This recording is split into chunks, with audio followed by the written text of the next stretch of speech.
물론 여긴 국민 라디오.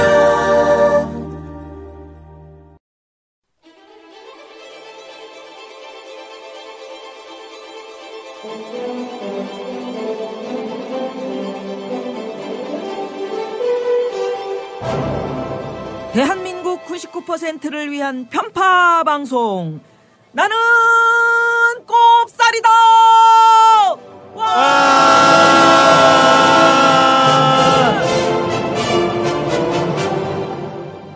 세상이 밝아질 때까지 여러분들의 눈을 환하게 밝혀드릴 방송 나는 꼽살이다. 호미 20회 시작합니다. 땀방울이 뻘뻘 나는 사우나 생각나시는 분들 많으시죠? 간편하게 집안에 설치할 수 있는 원적외선 사우나 땀방울. 지금도 조선일보를 구독하는 아버지와 국민TV 조합원 아들이 함께 만들고 세계 12개국에 수출하는 원적외선 사우나 땀방울. 2인용 사우나를 반신욕기보다 싼 가격 165만 원에 판매합니다. 와우. 헤어드라이기보다 적은 전기 사용으로 전기료 걱정까지 싸. 이제 땀만 빼지 마시고 건강을 업하세요. 홈페이지는 www.kirc.co.kr. 문의 전화는 010-7713-2433 010-7713-2433. 국민TV 조합원 유리맛바님이 직접 설치해드립니다. 나는 꼽살이다 호미 20회. 언제나처럼 우리 든든한 띨띨이들이 문안 인사를 드립니다. 먼저 우띠리. 아니 든든한가요? 어? 든든하신가요? 아니 누나가 든든하다고. 누나가. 네, 저 우띠리 오사쿤입니다. 아 요즘 바빠요. 그래서 그 민주정책연구원이라는 국책연구원은 아니고 정당법상연구원에 부원장 하는데 그 일도 바쁜데 새정치민주연합 혁신위원을 요즘 해요. 그래서 보니까 계속 선거 진 게 이유가 있긴 한데 바꾸기가 쉽지가 않더라고요. 선거 진 이유가 뭡니까? 도대체 나의 패배의 원인이 뭐였던 겁니까? 말이지 뭘. 당력 시스템이 너무 약해요. 그러니까 새누리당은 정당처럼 돼 있는데 공무원 구조처럼 돼 있거든요. 근데 여기는 아직 그렇지 않고 단적으로 보니까 선거 때 당직자가 선거에 개입하면 새누리당은 잘라요. 제명되게 돼 있는데 여기는 선거에 개입을 안 하면 잘려요. 새로운 사람이 자기네 편 심으니까. 근데 그런 것들 자잘하게 바꾸는 일들을 해야 되는데 이게 생각처럼 쉽지 않더라고요. 그래가지고선 제가 지난주에 입에 혓바늘 났어요. 이번에 막 왜? 바빠서. 그러니까 바쁘다는 게 연구하는 걸로 바쁜 거지? 지금은 연구는 아니고 혁신이나 이런 당에 관한 일들이 조금 더 많아요. 연구는 이제 연구원들이 하고. 그런가? 요새 그럼. 97년에 이제 스포츠 신문을 딱 봤는데 최진실, 조성민 애 못 갖는다. 이게 일면 톱이었던 거예요. 그래서 궁금해가지고 샀더니 기사를 읽어보니까 바빠서. 둘이 바빠서. 딱 그거네. 네. 얘는 바빠도 애는 다 만들잖아. 다음 책은 다음 달에 나와요. 애도 만들고 책도 쓰고 이게 뭐야. 올해 몇 권째죠? 그래. 올해는 4권으로 지금 딱 준비하기로 했고. 내년은 몇 권이신가요? 내년은 격월관. 자, 그래요. 이렇게 바쁜 우리 우띠리 인사드렸고요. 다음은 선띠리. 안녕하세요. 선뜰 선생입니다. 뭐 비공개로 하니까 박수 쳐주는 사람도 없고 우리끼리라도 쳐줘야 되는 거 아니야?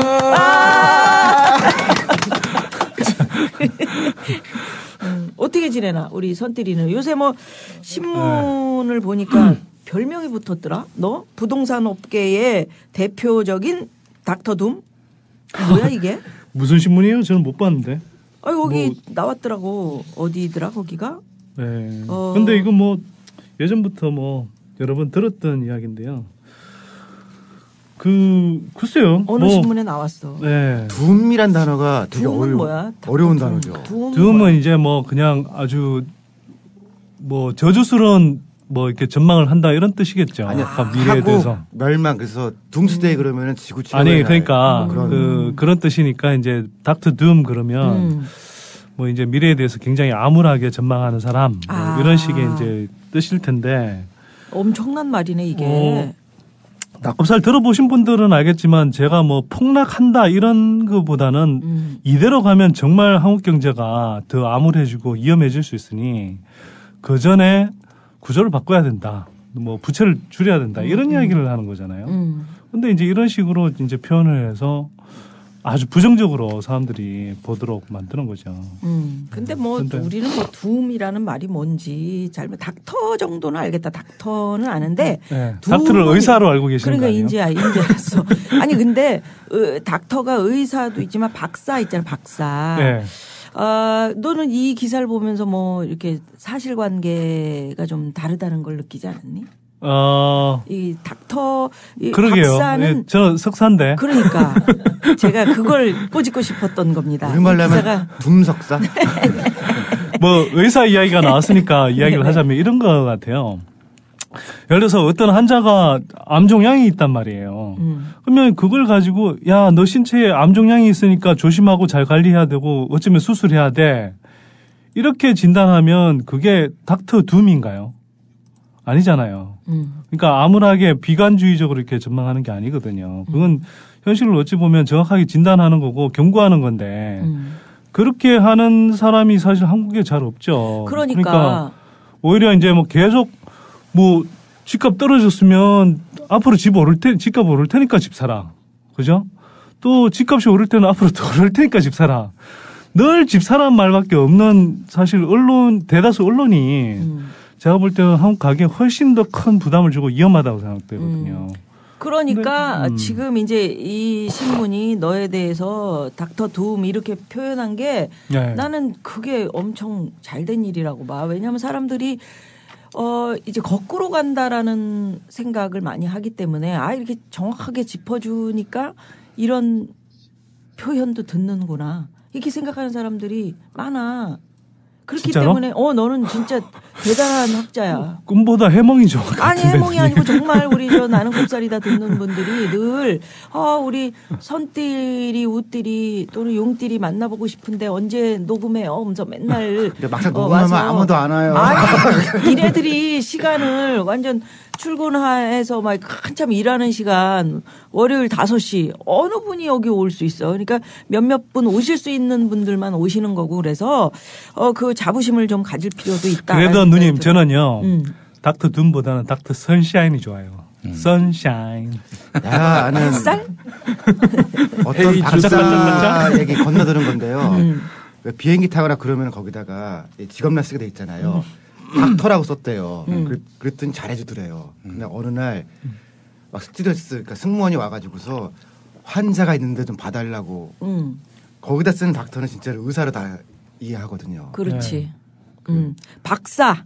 그래서 사실관계를 좀 바로잡자면 선띠리는 자신이 얘기했듯이 박사가 아니고 석사입니다. 예, 박사를 능가하는 석사죠. 뭐 하버드, 우리가 아는 허버드. 너 얘 발음이 뭐지? 하버더구나. 하버더. 좀 넘어가자 이제 그런 거는. 지겹다 진짜. 그래서 석사는 영어로 제가 뒤져봤더니 마스터. 그러니까 닥터 둠 아니고 마스터 둠. 이렇게 수정을 좀 해주시기를 원하고요.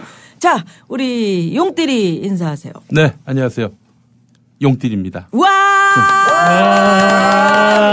누나만. 제가 근황 토크 들어가기 전에 집값 얘기가 나와서 그런데 아니 그 신혼부부 뭐 무상 주택 아니고. 뭐 아니 이제 조선일보 그렇게 매도하잖아요. 집 한 채씩 준다. 예. 근데 MB가 또 그 공약을 했어요. 옛날에. MB도 하고 허경영 선생도 하고. 그러니까 지금 야당이 그 허경영처럼 된 거 아니냐 이런 얘기도 그러니까 나오던데. 뭐 포퓰리즘이다. 아니 그거 혹시 그 민주정책연구원에서 구상한 거 아니에요? 저한테 그걸 전담하라고 그래서 네. 저는 싫다고 그랬죠. 네. 근데 이제 얘기는 뭐냐면은 무상급식처럼 그렇게 무상으로 가는 건 아니고 네. 임대주택을 이제 신혼부부한테 우선권을 주자는 거예요. 그리고 그 임대주택들을 조금 더 적극적으로 국민주택 기금 같은 거 활용해서 지어서 집이 없어서 결혼을 못하는 일은 좀 없도록 하자라는 건데요. 젊은 연구원들은 저 같은 사람들은 이제 거기 근데 결혼해야 집을 준다라는 게 그렇게 좋은 뉘앙스는 아니라고 그래서 이제 좀 예를 들면은 혼자 살거나 내지는 이 동거하는 사람들까지 좀 포함해서 종합계획을 좀 해야 되는 거 아니냐라는 얘기들이 있어요. 근데 만약에 그런 어떤 구상이 현실적으로 가능할 수 있는 구상이라면 그러니까 이제 발표를 했겠지만 신혼부부에게 주택을 준다. 그거는 아주 그러니까 긍정적으로 볼 수 유럽 있는 같은 경우는 이제 소득 기준을 두는데 대부분 신혼부부는 다 줘요. 다 주고 동거도 주고 그다음에 스웨덴 같은 경우는 혼자 사는 사람들한테도 일정한 요건을 갖추면 주거든요. 그러니까 혜택을 주겠다는 얘기 아니야. 네. 근데 임대주택을 사니까 그 뭐 10만 원이 20만 원이든 그 비용이 있잖아요. 아니 그러니까 그건 내요. 그러니까 이거는 지금 언제부터 하겠다는 얘기야? 나 뉴스에서만 봤는데. 빠르면 빠를수록 좋은데 처음에 한 5만 쌍 정도 시범사업처럼 먼저 한다는 걸로 그렇게 알고 있어요. 아 그렇구나.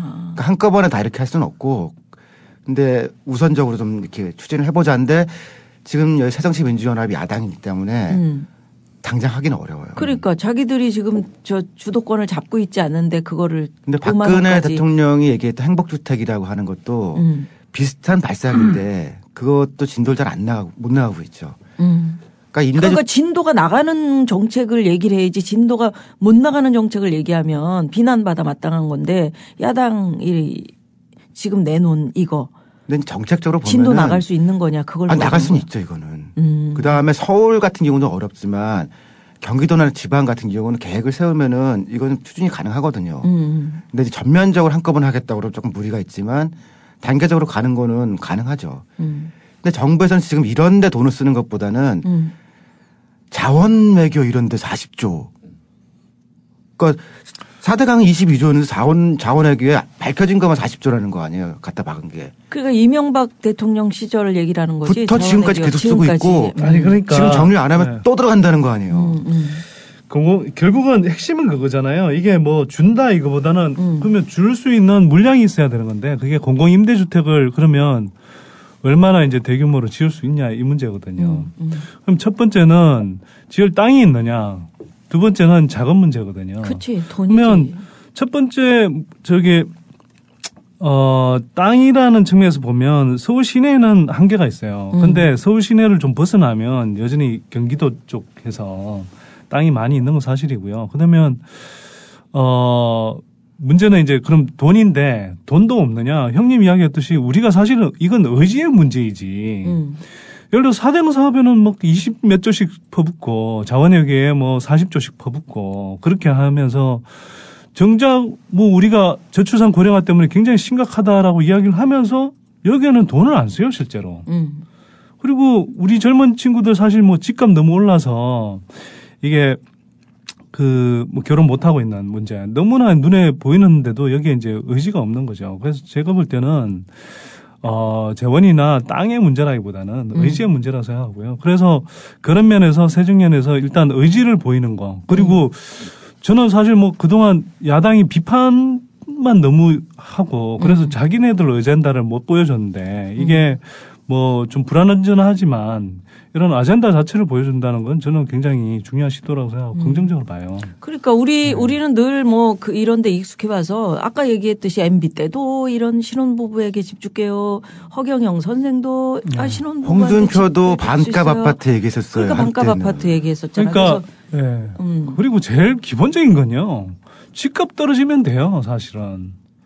집값만 떨어지면 뭐 공공임대주택 물론 공공임대주택이라는 건 집값하고 상관없이 훨씬 더 이렇게 서민들 또 취약계층들 위해서 이렇게 계속 꾸준하게 지어가야 되지만 지금 겪고 있는 많은 문제들은 사실 집값이 떨어지면 예를 들어서 그냥 뭐 전세값 내려가고 월세값 내려가고 집값 내려가면 사람들 뭐 신혼부부들 뭐 주거비가 훨씬 줄어드는데 그 결혼 부담이 훨씬 줄어들죠. 그렇지. 근데 어떻게 보면 새누리당이가 반대하는 제일 큰 이유는 신혼부부들이 집을 사지 않으면은 사실은 그 조그만 아파트들 있잖아요. 거기에 결혼철을 맞아서 뭐 요번에 집값 폭등 이런 게 없어지는 거거든요. 그러니까 수요가 정상화되는 건데 그게 지금 집값을 떠받치겠다는 사람들 눈에는 장기적으로 그러면 안 된다라고 딱 눈에 걸리겠죠.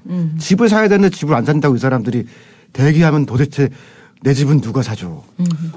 그리고 뭐 말 나왔으니까 공공임대주택 재고가 우리가 아직 5% 정도밖에 안 돼요. 근데 재고? 예, 그러니까 이게 계속 지어되긴 하는데 왜 공공임대주택 재고가 5%밖에 안 되느냐? OECD 평균은 뭐 한 10에서 많은 데는 한 30%대까지 되는 데가 있는데 우리는 왜 이렇게 낮냐?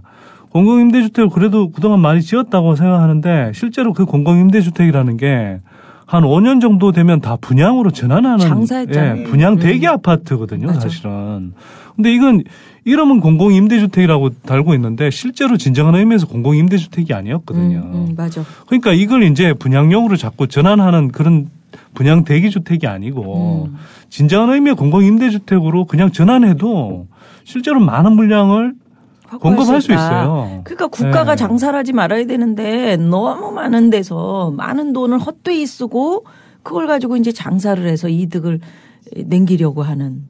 그러니까 뭐 그런 공공이라는 거가 붙이는 게 진짜 낯뜨거울 정도로. 그렇죠. 그래서 근데요, 네. 우리 지금 용띠리 소개하다가 알아. 옆으로 너무 많이 왔어요. 너무 많이 왔는데 용띠리는 그냥 쟤는 그 없는 애로 치자고. 쟤는 원래 우리 저 국민 TV가 가난해가지고 마이크도 없었었는데 그래서 우리 우띠리랑 이렇게 같이 마이크가 없어가지고 나눠서 썼는데 오늘 어떻게 또 저렇게 마이크를 하나 장만을 했네. 오늘 우리 게스트가 없잖아요. 게스트가 없어요. 아 그래? 그래가지고 웬일이야? 그리고 마이크를 줘봤더니 예. 역시 뭐 애가 인사할 때는 인사만 해라. 예.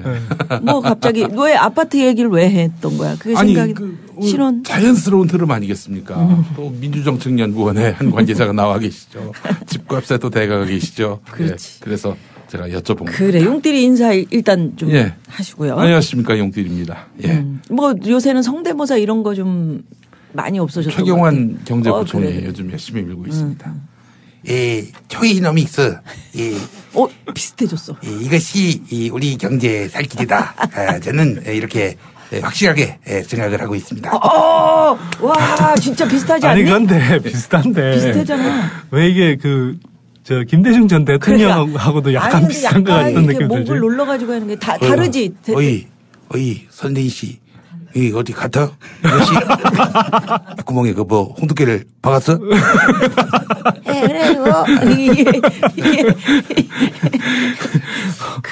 홍두깨네. 왜 이렇게 재미있는 캐릭터를 가지신 분들이 다 돌아가셨는지. 예.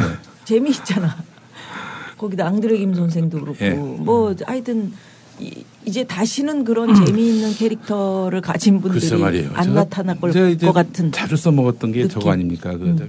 제가 나중에 사업을 하면은 휴대폰 진동 소리 갖고 한번 내가 사업을 해보겠다. 그거 어떻게? 뭔가 이제 벨소리 갖고 막 다양하잖아요. 멍준이에요. 예. 이런 거 하려고요. 예, 아니, 이게 아니라 진동 진동. 울리는 게. 그래서 이제 이 회창은 괜찮다. DJ는 김웅룡은 호. 또 이제 앙드레 김 선생이 저 표정을 봐야 되는데 앙드레 김 선생 다시 한 번만 해줘봐. 사진 하나 찍게.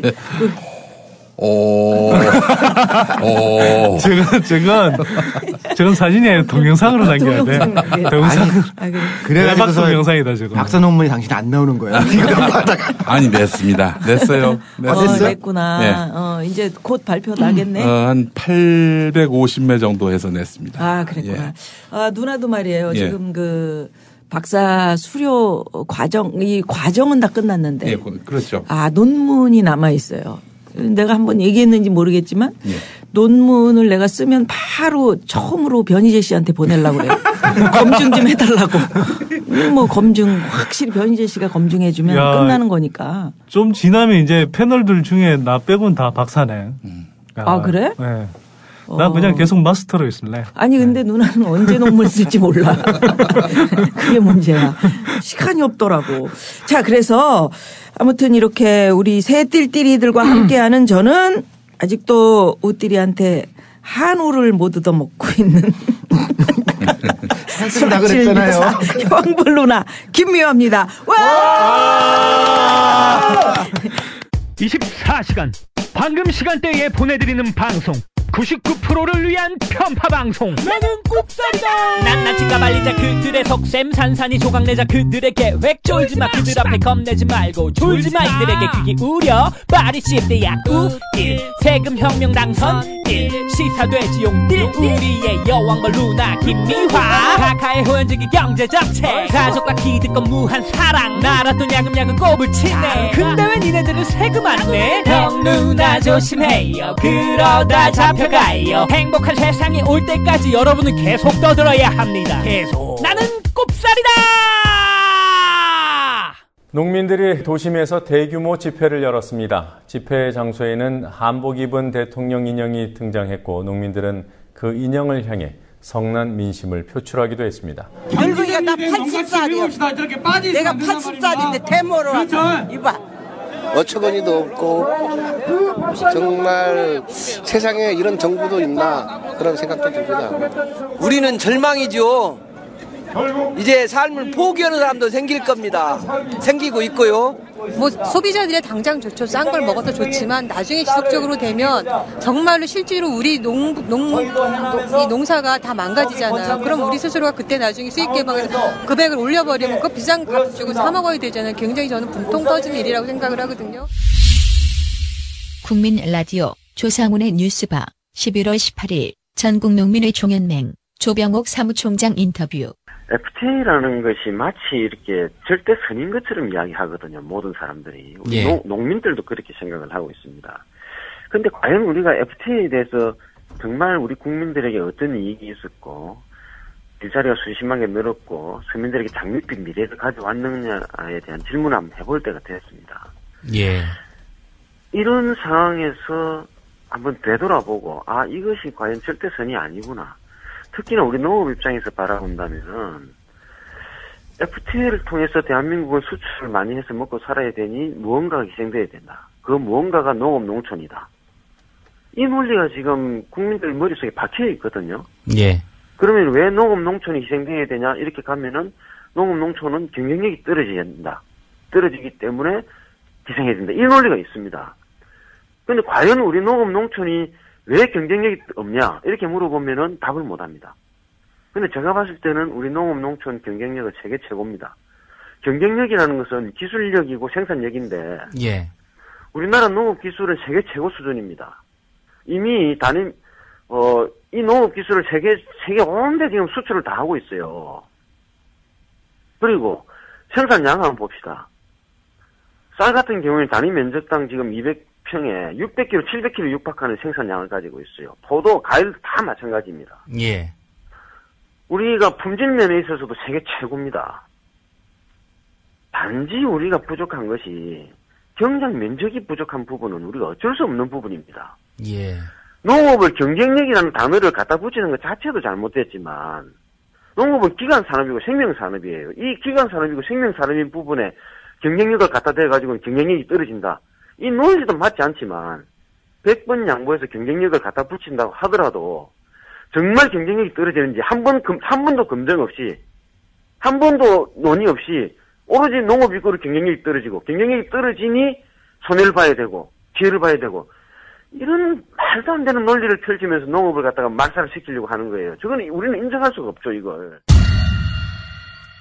나는 꼽살이다 호미 20회 요 근래 들어서 여러 청취자 여러분들이 이 주제 좀 다뤄달라고 요청을 계속 하셨습니다. 어려운 얘기 같아요. 사실 경제 어렵지만 우리 또 띨띨이들이 쉽게 풀어드리는 거 아닙니까? 미국은 아니야 이거 쉽게 풀어드려야 돼. 미국은 양적 완화라는 거를 끝냈고 반대로 일본하고 유럽은 양적 완화를 한다. 이 세계 경제가 도대체 어떻게 돌아가는지 정신이 없는데 우리나라 정부는 별 문제 없다고 그렇게 얘기를 해요.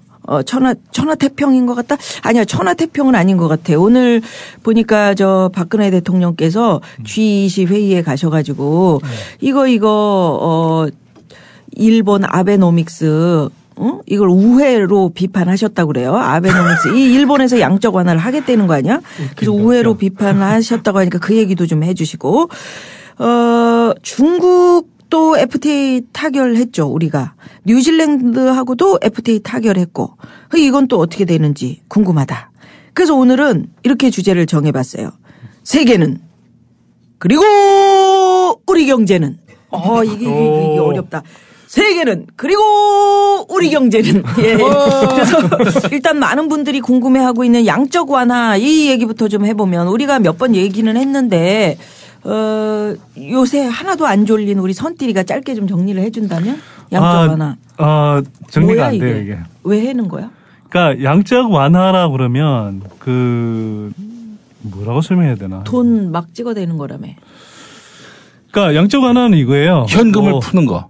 그렇죠. 이게 이제 경제 위기가 닥쳤잖아요. 그래서 금리를 막 낮춰주는데도 이제 돈이 안 돌아요. 그래서 이제는 안 되겠다. 이걸 넘어서서 돈을 이제 막 찍어내는 거죠. 그렇게 해서 시장에 막 풀어서 제발 돈 좀 갖다 써. 그렇게 해서 이제 이 경기 급락을 이제 막기 위한 조치로 2008년 경제 위기 이후로 도입됐는데요. 이게 이제 사실상 종료된 상황이죠. 근데 미국에서는 양적 완화를 끝냈다고 그랬잖아, 지난번에. 그렇죠. 이제 끝내고 이제 금리를 올리는 수순에 있다. 시간이 좀 걸리긴 하겠지만 이제 그런 수순으로 점차 가겠죠. 왜 끝냈지? 미국은 이미 이제 경제가 해결이 됐나? 그렇죠. 미국 경기가 지금 상당히 이제 빠른 속도로 회복되고 있어요. 그런데 이제 이게 세계 경제를 전반적으로 보자면 지금 경기 회복에 비동조화 현상이 일어나고 있거든요. 그게 뭐야? 그러니까 미국은 빠르게 경기 회복이 되고 있는데 세계 다른 모든 나라들은 죽을 쓰고 있는 거예요, 지금. 그러니까 사실 어쨌거나 세계 경제를 이렇게 끌어가는 엔진은 이제 미국이라고 주로 이야기를 하는데 미국만 빠르게 회복되고 있는데 다른 나라들은 동시에 굉장히 빠른 속도로 침체되거나 아니면 이렇게 조금 더 오히려 위기 상황으로 다가가거나 이런 이제 과정을 겪고 있는 거거든요. 근데 미국은 경제가 좋아지는데 왜 중간 선거에서 오바마가 참패를 했죠? 글쎄요, 정치라는 게 꼭 경제로 결정되는 건 아니니까. 근데 실제로 사람들이 체감하는 경기가 그렇게 좋지는 않다는 거 아니에요? 혹시 좀 이런 건 아닌지. 사실 민주화 운동도 경제가 좋을 때 항상 발생하지 않습니까? 경제가 어려울 때 항상 보수 정권이 들어서듯이 법칙이 있는 것 같아요. 그렇진 않나? 오바마 들어갈 때는 2008년 글로벌 금융위기라서 부시가 두 번째 했는데 완전히 삽질한 거 아니에요. 위기감에 개삽질을 했죠. 그 위기감이 오바마 정권을 만들었으니까 그러니까 그렇게만 말하기는 어려워요. 경제 위기는 보수에서 진보로 바뀐다 이게 아니고 그냥 현재 집권하고 있는 정당이 불리하다라고 이야기를 해요. 그러니까 우리도 사실 외환위기 닥치면서 정권 교체가 일어났던 측면이 있잖아요. 그러니까 그런 연장선상이 사실 있다고 볼 수 있죠. 그러니까 나는 이제 이제 두 띨띨이들 얘기 경제 전문가들의 얘기를 이제 매번 듣고 있잖아. 이 나는 꼽사리다를 통해서도 그렇고 누나 진행하는 프로그램 경제 이야기 풀 때도 이제 얘기를 듣고. 근데 지금 이제 박근혜 대통령이 G20 회의에 가서 아까 얘기한 대로 이제 이 주요 선진국의 통화 가치의 쏠림 현상, 일부 신흥국 경제의 부담으로 작용될 수 있음을 유념해야 한다. 최근 선진국들이 서로 다른 방향의 통화 정책을 펴면서 국제 금융시장의 변동성이 커지고 있다. 이렇게 얘기를 했다고 얘기를 해. 그럼 미국에서 양적 완화할 때는 친구 나라니까 가만히 있는 거야?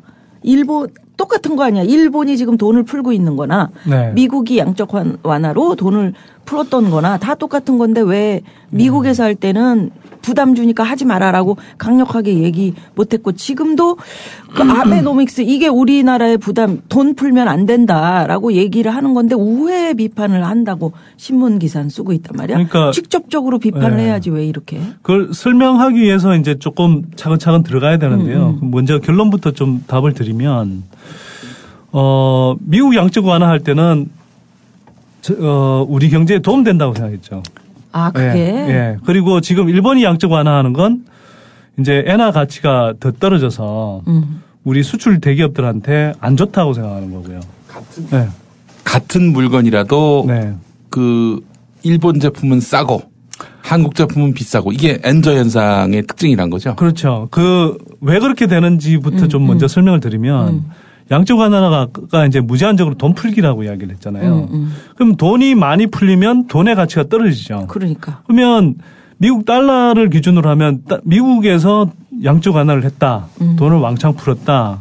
그러면 미국 달러 가치가 떨어지죠. 그러면 상대적으로 원화 가치는 올라가죠. 이게 이제 표시현되는 건 우리가 환율이 올라간다고 하는 거거든요. 그러면 환율이 올라가서 우리 수출 대기업들 막 이렇게 뭐 실적이 엄청 올라갔었잖아요. 최근 몇 년 사이에 물론 이제 뭐 지난해 그 말부터 해서 이렇게 꺾이기 시작했지만 삼성전자, 현대차 뭐 이런 게 한 그 지난 몇 년 동안 되게 실적이 좋았던 이유 중에 하나가 그 달러가 1,000원일 때하고 1,200원일 때하고 다른 게 이제 1,000원일 때는 1,000원 가치지만 1,200원이 200원을 더 우리가 그렇죠. 먹는 거잖아요. 그러니까 그게 그거구나. 그렇죠. 이게 1달러만 계산하니까 그런데 1억 달러 치면 이게 1,000억인 게 1,200 거기서 1억 달러치를 수출했을 때 1,000억에서 1,200억으로 뛰어버리거든요. 그러니까 그런 효과를 이제 삼성전자, 현대차 이런 수출 대기업들이 많이 누렸죠. 대신에 우리가 뭐 여러 번 설명한 적 있지만 이게 그 이제 환율이 올라가면 거꾸로 수입 물가는 올라가고 이제 생산자 물가가 거쳐서 최종적으로 소비자들 장바구니 물가는 올라가게 돼 있거든요. 그러니까 이제 소비자들이 마트 가서 재래시장 가서 10,000원, 20,000원씩 더 비싸게 물건을 주고 사는 게 사실은 대기업들 영업이익으로 이렇게 이전되는 그런 현상이 사실은 빚어진 거죠. 그게 딱 뭐 한큐에 이렇게 눈에 보이지는 않지만 정리 좀 하면서 갑시다. 그러니까 일본하고 미국하고 그러니까 이제 미국 시장이 비교. 있다 그럴 때 한국 차랑 일본 차랑 들어가잖아요. 그럼 달러가 일방적으로 움직이면은 한국 차랑 일본 차의 상대 가격은 똑같죠. 그런데 일본 차와 한국 차의 가격이 바뀌면은 한쪽이 더 많이 팔릴 거 아니에요. 그렇지. 그러니까 미국이 할 때는 일본 차랑 한국 차랑 똑같은 영향을 받았는데 일본 돈이 떨어지면은 우리만 영향을 일본 차만 싸져요. 그러면 소나타나 이런 한국 차가 덜 팔리는 거거든요. 그러니까 아이고 죽겠네라고 지금 그러고 나오는 거죠. 조금 더 구체적으로 들어가면 이래요. 이게 2008년 이후에 그러니까 달러가 전반적으로 약세가 된 거죠. 돈을 풀면서. 그런데 한국은 미국의 주요 수출 교육국들 가운데 화폐 가치가 제일 많이 떨어진 나라 중에 하나예요. 그러니까 우리는 실제로 경제 위기 전에 비해서 한 200~300원 이상 이렇게 떨어졌거든요, 최소. 근데 거꾸로 일본은 그냥 가치 떨어진 게 아니고 일본은 거꾸로 미국 경제가 불안하다 그러니까 상대적으로 일본 쪽에 이제 돈이 오히려 쏠린 거예요. 그래서 오히려 화폐 가치가 올라갔어요. 그러니까 즉 환율이 떨어졌다는 이야기죠. 그러니까 형님 말대로 미국에 비해서 같이 이렇게 뭐 오히려 화폐 가치가 떨어졌으면 모르는데 우리 화폐 가치는 떨어졌는데 일본 화폐 가치는 올라가 버렸어요. 그럼 미국에서 수출 시장에서 경쟁할 때는 일본 자동차 업체는 굉장히 불리해지고 우리는 굉장히 유리해진 거죠. 그러면 우리도 양적 완화 하면 되잖아. 돈 같이 막 찍어내. 그런 사람들도 있던데 그건 안 되는 거야. 양적 완화는 함부로 할 수 있는 건 아니에요. 이렇게 설명해 볼게요. 그래. 일본이 아베가 이렇게 했죠. 그러면은 아베 정권이 아베 마리아. 그 일본 정권이 경제 잘 되면 잘 돼야 될 거 아니에요. 원래 내년 말까지가 일본 참여연 기간이거든요. 그러니까 그 임기예요. 그러니까 아베노믹스 잘 됐으면 내년 말까지 아베는 수상으로 총리로 그냥 쭉 있는 거고 아무 상관이 없는 거거든요. 제가 3주 전에 일본 가보니까 이게 너무 아베 쪽에 인기 떨어져 가지고서 내년 4월 달에 조기 선거를 할 거라는 거예요. 그 뭐냐면 일본은 총리가 인기가 유지가 안 되면은 대통령제랑 좀 달라서 인기 50% 밑으로 가면은 그 정권 유지가 안 되거든요. 그러면 그 해산하고 선거 다시 해요. 그런데 지금 아베노믹스를 한다고 하는데 이걸 내년 5월도 아니고 올해 연말에 조기에 해야 된다는 거예요. 그래서 아베노믹스, 그러니까 아베가 지난주에 조기 선거에 대해서 검토를 하라고 그랬거든요.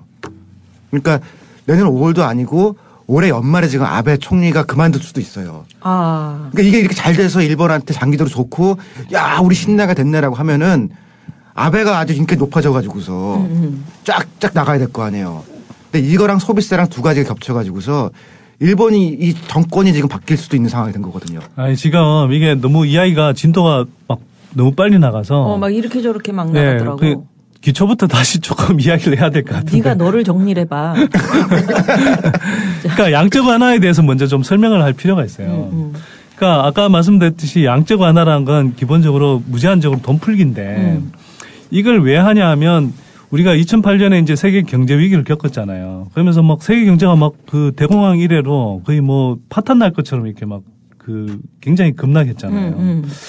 자, 이러다 보니까 세계 경제가 엄청나게 이제 가라앉고 있는데 여기에 뭔가를 충격을 줄여줘야 되잖아요. 그리고 또 자동차에 비유하자면 이게 자동차가 경제라는 그 자동차가 막 굴러가다가 이제 슬판인데 이거 속도를 붙여줘야 될 것 같거든요. 그래서 이제 엑셀을 밟는 거라고 보면 돼요. 그래서 양적 완화라는 게 구체적으로는 이래요. 이제 미국의 중앙은행이 돈을 막 찍어내서 그걸 그냥 막 길바닥에 비유적으로는 뭐 헬리콥터에서 돈을 막 뿌린다라고 이야기하지만 실제로는 그렇게 할 수 있는 게 아니고요. 채권 시장에서 채권을 사줘요. 돈을 찍어내서.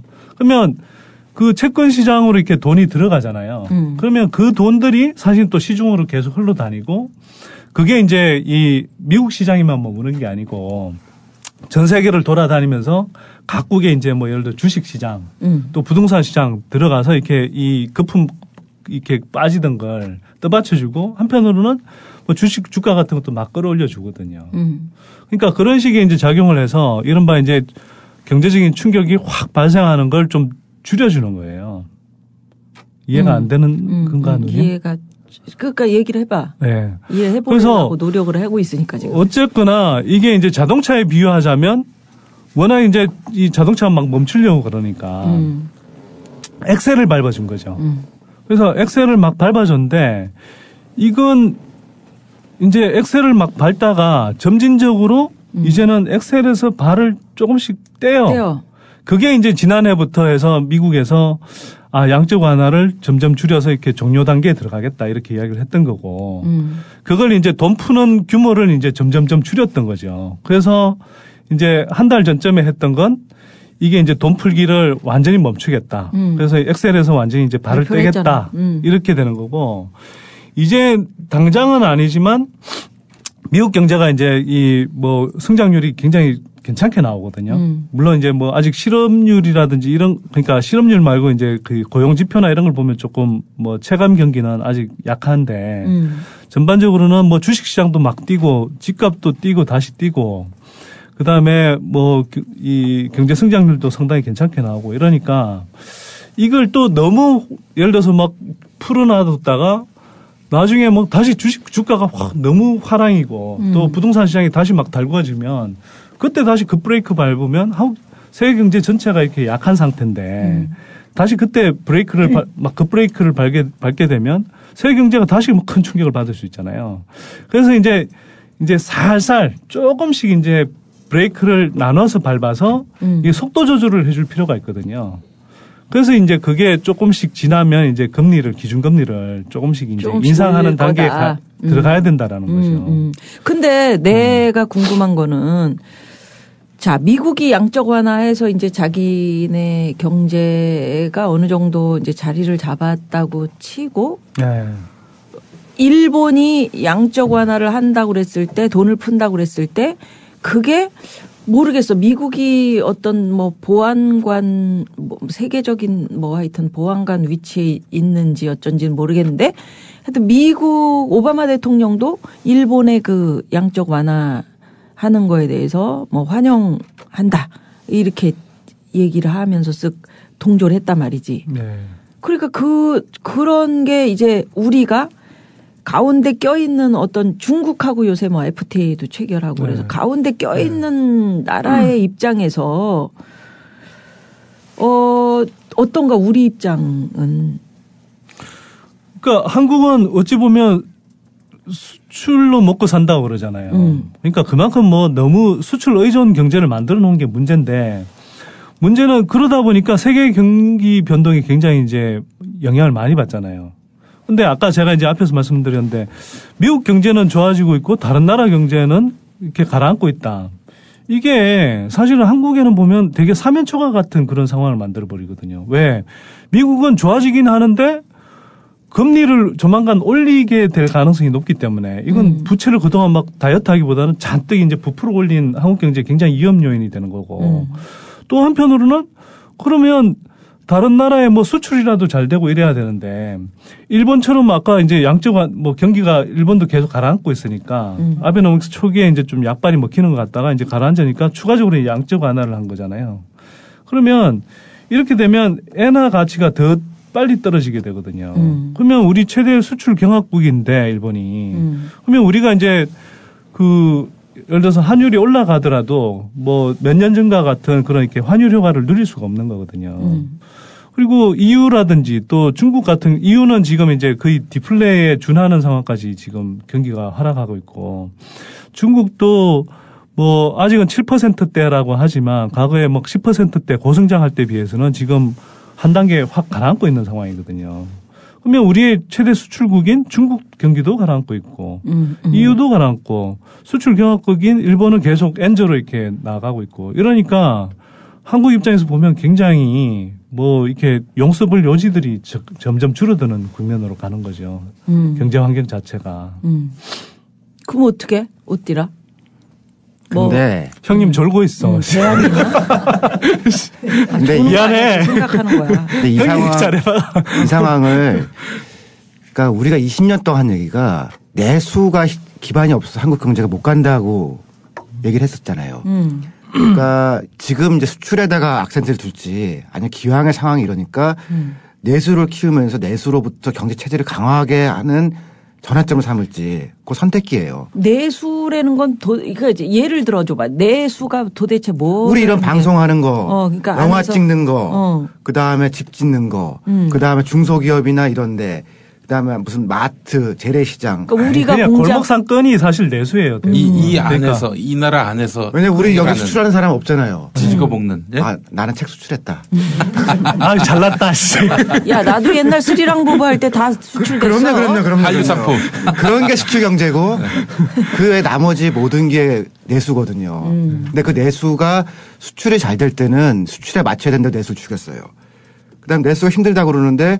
그러니까 더 수출을 중요시한다고 20년간 그렇게 해왔거든요. 자급자족 얘기를 하는 거야? 내수는? 그러면? 아니 자급자족이 아니 그건 아니고요. 다른 거야? 네. 모든 나라가 내수는 다 있죠. 그러니까 오히려 한국 같은 경우는 너무 수출 비중이 높다 보니까 내수 전체 이제 GDP에서 차지하는 내수의 비중이 한 50% 정도로 굉장히 쪼그라들어 있어요.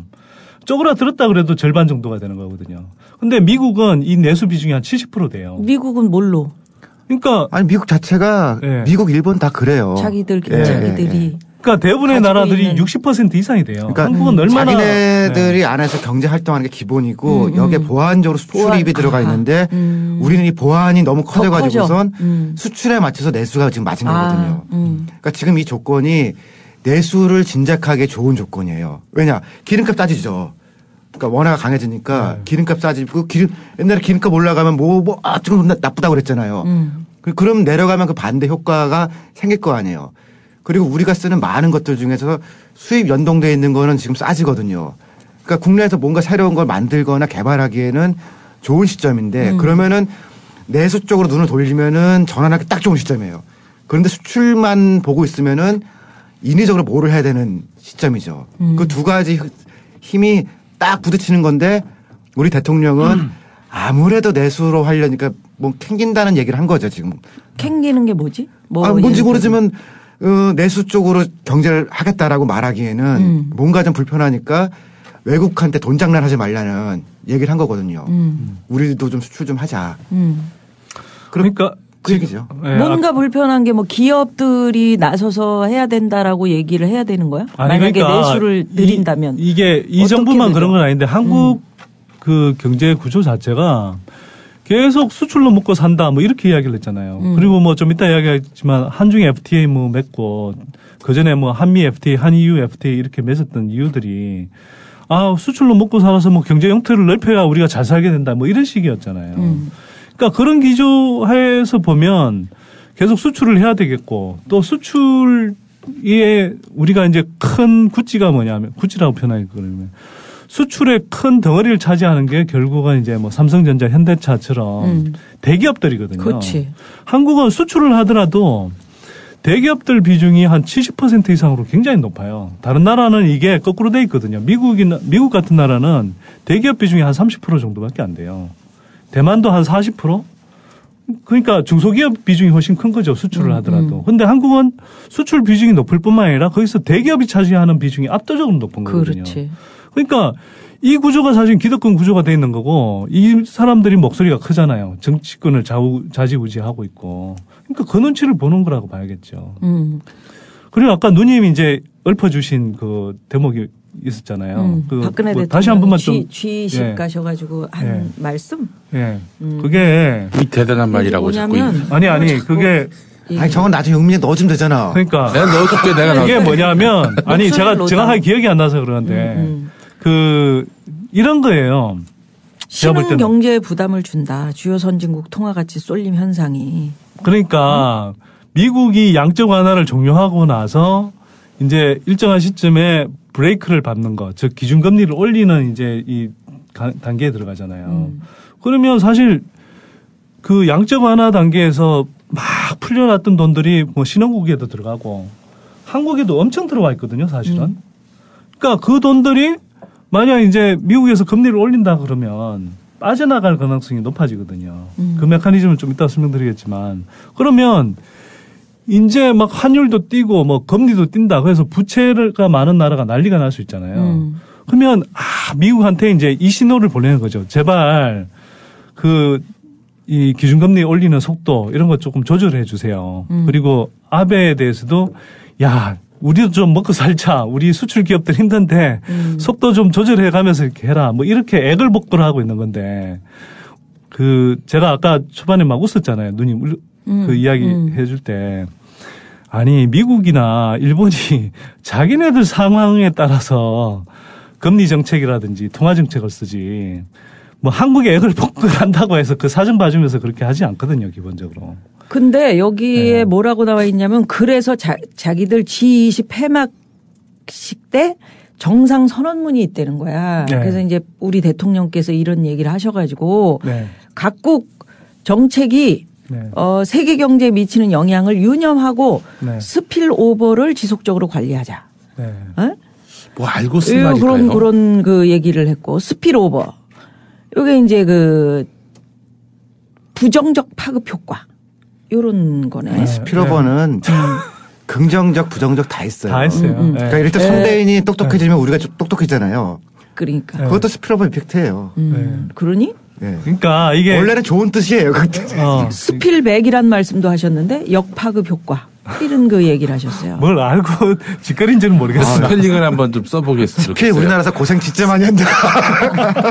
스필오버는 말 그대로 이렇게 넘쳐나는 걸 이야기하잖아요. 예를 들어서 우리가 이제 교육이 대표적인데 형님 이야기하셨듯이 이게 교육은 투자를 하면 그 한 사람만 똑똑해지는 게 아니라 그 한 사람이 똑똑해짐으로써 그 지식을 다른 사람들한테 공유를 하고 그러면 옆에 있는 사람들이 다 똑똑해지잖아요. 그래서 이게 이제 이 전반적으로 이렇게 그 효과가 이렇게 전파된다라는 건데 그게 이제 좋은 게 전파될 수도 있고 나쁜 게 전파될 수도 있는 거잖아요. 그래서 이제 그걸 뭐 긍정적 외부 효과, 부정적 외부 효과 이렇게 표현하기도 하죠. 원래 좋은 거예요. 좋은 거예요? 아니 누나는 이제 기사를 이렇게 쫙 이제 읽어 보면서 이런 거 있잖아. 자국 경쟁력 강화를 위한 환율의 경쟁적 평가 절하를 억제한다. 이런 회원국 간의 합의도 반영됐다. 액션 플랜이라는 거에서 했대. G20에서. 네. 이미 이 사람들은 거의 다 많이 사다리로 올라갔잖아. 사다리 타고 이미 많이 올라간 나라에서. 우리도 많이 올라갔어요. 아, 그래? 근데 이제 장하준 교수가 얘기하듯이 사다리를 걷어찬다. 찬 듯한 느낌? 근데 이거는 한국은 우리도 차는 입장이야 지금. 아 그래? 우리가 그 정도로 원화 중심으로 그러니까 원화로 인해서 우리 수출을 많이 할 수 있게 너네도 뭘 좀 바꿔달라고 하는 거 아니에요. 이미 우리도 사다리 차고 있는 거죠. 아, 그렇구나. 아니, 그리고 그런 요구를 하고 뭐 또 선언적으로 그렇게 채택된다고 하더라도 아무 일도 안 벌어져요. 예, 아무 영향도 못. 아니, 그러니까 예. 뭐, 이게 뭐 왜 선언만 하냐고. 뭔가 채택이 되고 뭐. 그리고 신흥국들만 지금 선언한 거죠. 어느 나라가 선언, 자기들끼리 예. 세계 정상들이 채택을 했대, 그걸. 아니, G20 전체가? G20 전체. 뭐 그렇게 채택의 분들 실제로 미국이나 일본의 그런 어떤 뭐 구체적인 정책에 큰 영향을 못 미쳐요. 아니, 글쎄, 내 얘기가. 선언적 의미에 가까운 거지. 그다음에 그렇지. 또 이론적으로는 각국의 중앙은행은 행정부로부터 독립되어서 중립적으로 판단하게 돼 있거든요. 우리는 원칙적으로. 독립이 안 된 것 같더라. 한국은행법은 그렇게 돼 있어요. 하라고. 법엔 잘 돼 있지. 우리 법이 제일 좋지. 딱 하라고 돼 있는데 잘 안 지켜지죠, 그게. 근데 어쨌든 지금 행정부 수반들이 무슨 얘기를 하더라도 그게 각국의 중앙정부에 직접 영향을 미치면 안 되도록 제도는 돼 있어요. 그 양적 완화라는 게 지금 이제 우리 두 띨띨이 얘기를 쭉 들어봤지만 하여튼 어려운 것만은 사실인데 어찌됐건 미국의 양적 완화, 일본의 양적 완화. 요 일본의 양적 완화는 기습적으로 뭔가 이렇게 아베가 탁 치고 들어온 그런 느낌이 있잖아. 그런데 기습적으로 치고 들어올 거다라는 걸 미리 예상을 못 하나? 아니, 근데 그거는 어떤 나라가 하더라도 전격적으로 할 수밖에 없는 게요. 특정한 국가의 화폐 가치가 움직이는 걸 알면은 미리 알면 그 돈이에요. 그렇네. 네, 그게 난 몇 시간 전이라도 미리 알면은 쫙 넣어서 그 100억 가진 사람이 100억 또 벌어올 수 있는 메커니즘. 그렇네. 그러니까 기본적으로는 몰래 하는 수밖에 없죠. 말이 100억이지 100억이 아니라 한 조 단위로 움직일 수도 있죠. 그렇지. 네. 크게. 실제로 우리나라 그 2008년에 강만수 같은 경우는 진짜 띨박하게 계속 막 그냥 명시적으로 그냥 우리 환율을 올릴 것처럼 계속 시그널을 보냈거든요. 처음에 저 부임하고 나서. 그러니까 외국 자본들 보면 너무 장사하기 좋은 거죠, 이거. 그래갖고 실제로 외국계 투자은행 한 대표 만났더니 그 당시에 한 뭐 두세 달 동안 1조를 벌어갔다고 그러더라고요. 그러니까 그건 너무나 뻔한 거니까 이게 환율 올리겠다고 말을 해버리니까 그러면 올리는데 다 베팅해서 돈 따먹어 버리죠. 그럼 2016년도는 어때? 분위기가 어떻게 돌아갈 거로 봐? 2년 후에요? 2016년? 선띠리 지금 뭐 네. 2016년도 분위기를 한번 점쳐본다면 국제 정세 어떤 분위기로 아니, 나 내년도 모르는데 2년 후를 아니 2016년 내년은 어렵지만 그 후의 얘기는 더 쉽습니다. 어떻게 되는 거야? 망가진다는 거죠. 경제가 망가진다. 그거는 뭐 어려운 예상이 아니잖아요. 그러니까 이런 이야기를 해볼 수 있을 것 같아요. 자, 미국 그 양적 완화를 종료하고 뭐 그러면 기준금리를 일정한 시점에 올린다 이런 이야기를 하니까 언론에서 보도하기를 그날 우리 국내 언론 보도들 다 보니까요. 상당 기간 동안 뭐 제로 금리 유지 뭐 이런 식의 표현들이 굉장히 많더라고요. 그러니까 영어로 표현하면 for a considerable time 뭐 또는 오, 야 발음 좋네. 나쁘지 않죠. 괜찮았어. 한번 더 할까? for a considerable period 이런 표현 쓰는데 은마 아파트먼트. 됐고 닥쳐. 그게 굉장히 주관적인 표현이거든요. 영어는. 그래서 그 considerable 하다라는 게 상당하다고 그러지만 굉장히 주관적이어서 예를 들어서 그게 몇 달이 될 수도 있고 그냥 며칠이 될 수도 있고 구체적인 어떤 숫자로 못 박지 않으면 considerable이라는 건 굉장히 유동적인 표현이에요. 그래서 야 저거 한 몇 년 걸리겠구나 한국에서는 대충 이런 뉘앙스로 좀 보도를 했거든요. 근데 실제로는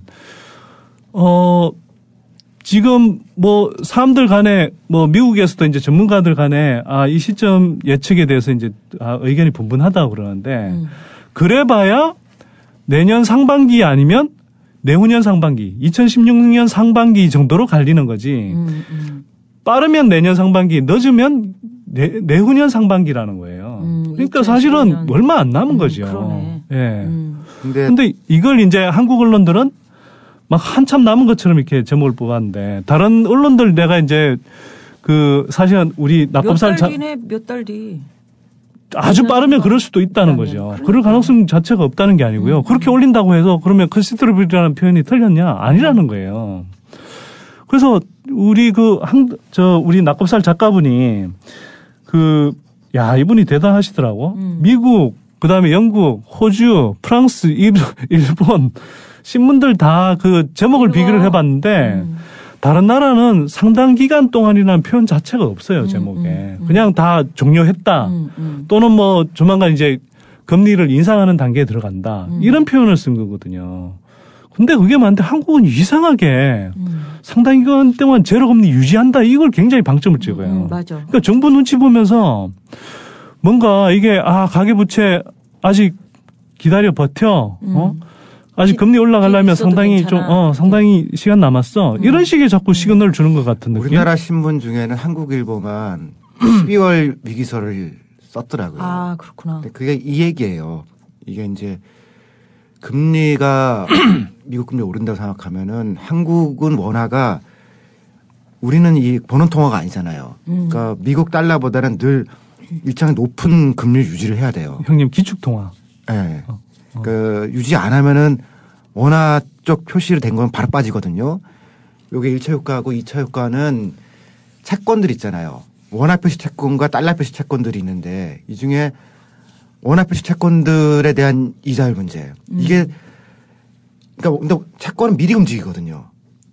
미국이 올리기 전에. 눈치가 좀 이상하다 그러면 움직이는구나. 움직일 수 있죠. 채권은 회사들이 보유하고 있는. 국채도 있고. 국채 뭐 이런 거. 이거 뭐 사고 파는데 이거는 좀 변동 가능성을 보면서 먼저 움직이거든요. 원화로 살 건가 아니면 달러로 살 건가 아니면 엔화로 살 건가 뭐 이런 거. 그러면 12월에 위기가 올 수 있다라는 게 딱 한국일보 한 군데 나왔었죠. 그거 네가 얘기해 줬니? 한국일보에? 아니 나는 한국일보 봤죠. 아니 그러니까 우리가 얘기했던 거잖아 이 안에서. 아니 근데 그게 12월에 위기가 올지는 그건 잘 모르죠. 12월 위기설을 지난번에 선띠리가 그러니까 그게 뭐 어떤 시기를 딱 특정해서 뭐 그렇게 위기설 뭐 이렇게 표현한 건 저는 뭐 그렇게 그러니까 굳이 표현할 필요는 없다고 생각해요. 너를 둠이라고 표현한 게 그게 맞는 거네. 왜요? 애가 너무 부풀려서 우리를 불안하게 만들고 있잖아. 아니 그러니까 그렇게 저는 이야기할 필요 없다라고 이야기하는데. 아 그래요? 네. 지난번에는 그렇게 얘기를 하셨어요. 한국어 청취력 좀 늘리셔야 되겠어요? 저기 용띠라 얘가 12월 위기설 얘 둘 중에 하나인데 제가 우띠리 형님이 이야기했어요. 신문에서 봤다고 얘기를 했죠. 그때도. 그래? 진짜 이 양반이 닥터 둠이네. 박사에다가 둠이네. 진정한 12월 위기설은 2012년 12월에 시전이 됐다. 전 이렇게 아니 그러니까 뭐 위기가 금방 닥칠 거다 이렇게 또 이야기할 필요는 없지만 그러니까 얼마 전까지 아베노믹스 따라한다고 막 슬랩을 쳤잖아요. 그리고 가서는 지금 박근혜가 한다는 이야기가 뭐예요. 일본 너무 양적 하나 심하게 하지 마라. 그러니까 따라한다고 슬랩을 칠 때는 언제고. 얼마나 웃기는 짓이냐 이거죠. 설레발이 그런 때 쓰는 게 딱이네. 슬레발 그렇죠. 이렇게 얘기하니까 또 부드러워도 보이고 설레 이름은 또 그런데 슬레발 이러니까 아까 무슨 오버라고요? 네? 무슨 오버라고? 스필오버. 슬레발 오버. 진짜 오버한다 진짜. 나는 꼽살이다 호미 20회. 오늘은 최근 들어서 확확 바뀌고 있는 국제 경제 모습 속에서 우리 경제 과연 어떤 상황이고 여러분들 생활에 관련된 일이기 때문에 앞으로 어떻게 굴러갈지를 얘기해봤고 고요.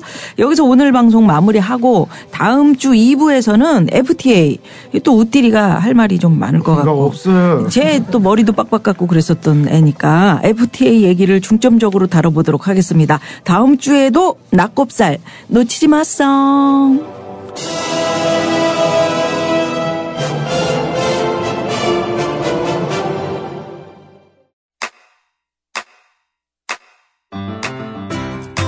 국민 라디오 지지하는 4가지 방법 아시나요? 다운로드하기, 별점 주기, 댓글 달기, 구독하기. 국민 라디오를 보다 많은 이들에게 전할 수 있는 가장 손쉬운 방법. 다운로드하기, 별점 주기, 댓글 달기, 구독하기. 잊지 마세요. 다운로드하기, 별점 주기, 댓글 달기, 구독하기.